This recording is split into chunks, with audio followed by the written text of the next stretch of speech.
Ryan, after dedicating 17 years to his company, was let go one morning with a short and cold HR meeting. Corporate restructuring, they called it. Please don't take it personally. He packed a few pens, a photo frame, and an old carpenter's hammer inherited from his father into a box and walked out of the office building in downtown Chicago. Co-workers either looked away or faked sympathetic nods. As he stepped into the crowded streets, he wasn't just unemployed, he was hollow.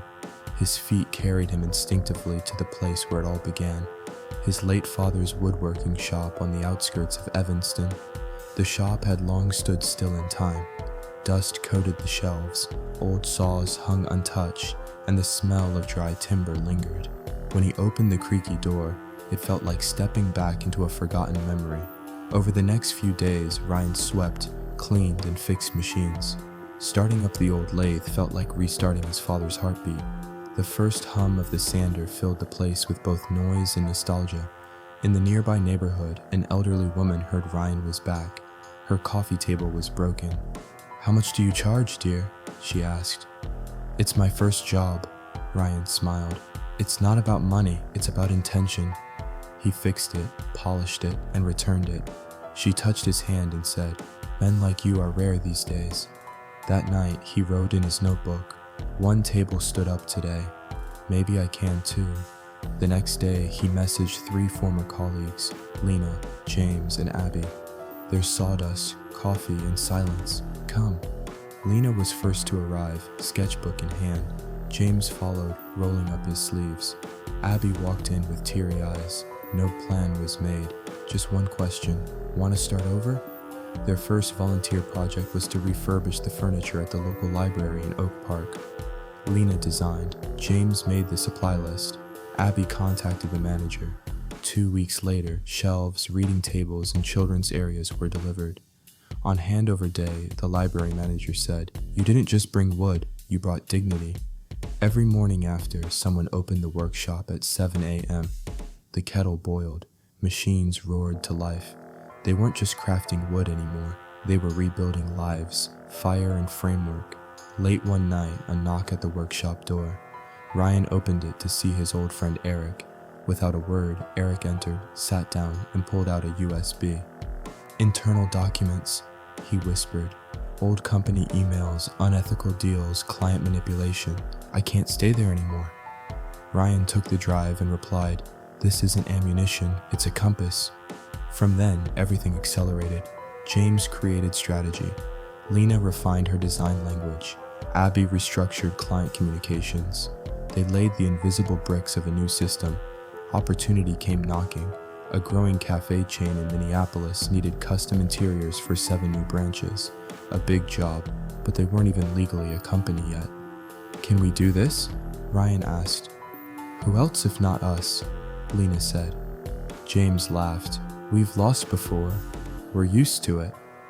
Abby added, "Let those chairs carry someone's dream." They signed the deal. Days blurred. Lena hand-drew some designs when her laptop died. James used an old ledger when his calculator broke, but faith ran strong. On delivery day, the cafe owner touched a table, sat down, closed his eyes, and said, "This isn't furniture, this is trust." That night, Ryan wrote on the workshop chalkboard, value, loyalty, silence, plan. They officially formed a company. The name? After many suggestions, Abby whispered, "Balance." A pause. Then Ryan nodded. "Because we're not building products, we're building systems." And so Balance was born. A cooperative where votes were equal and profit was shared by effort, not title. Their logo? A scale. On one side, a hammer. On the other, a pencil. Their next project was a major hotel chain previously served by Ryan's old company. They entered the bid. This time, Abby and James did the pitch. Ryan stayed in the shop. A week later, Balance won. The old company took a massive hit, but then came a fire. At 3:12 a.m., neighbors saw flames. The shop was engulfed. The fire department called it suspicious. A note left at the entrance read, "Start again and you'll burn next." Lena cried. Abby collapsed. James clenched his jaw. Ryan picked up a scorched plank, carved into it. We begin again. No one rested. A week later, they found an abandoned brick warehouse in Joliet. Cold, damp, but it had potential. Paintbrushes in hand, they worked. Sawdust returned. Machines roared once more. Ryan received an interview request, the carpenter who rose from ashes. He declined the drama. We don't speak of fire, we speak of rebuilding.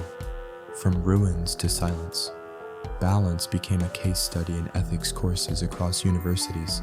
Business schools discussed their model, but Ryan kept quiet, focused on the work. Lena's designs, especially for Chicago City Theater's rotating stage, made headlines.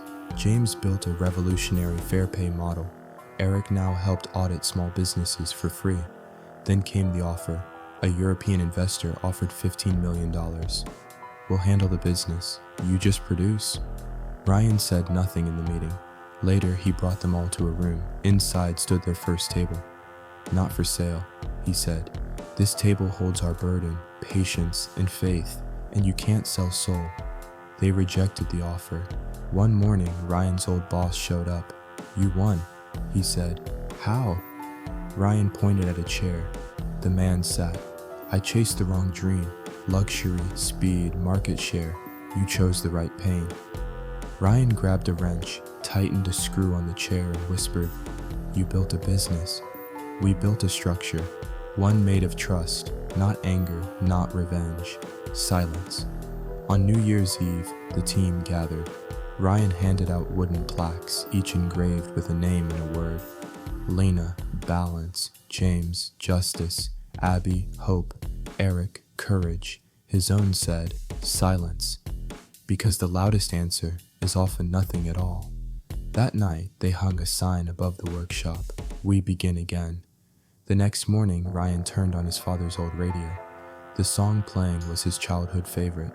He smiled, pulled out a scrap of wood, carved 3 words. We endured. We dared. We built. Because some people don't break, they rebuild. What would you do if everything you built was taken from you overnight? Would you walk away or build something stronger from the ashes? If Ryan's story moved you, inspired you, or made you rethink the power of starting over, we want to hear from you. Share your thoughts in the comments. Share this with someone who's standing at their own crossroads. And remember, sometimes the loudest answer is rebuilding in silence.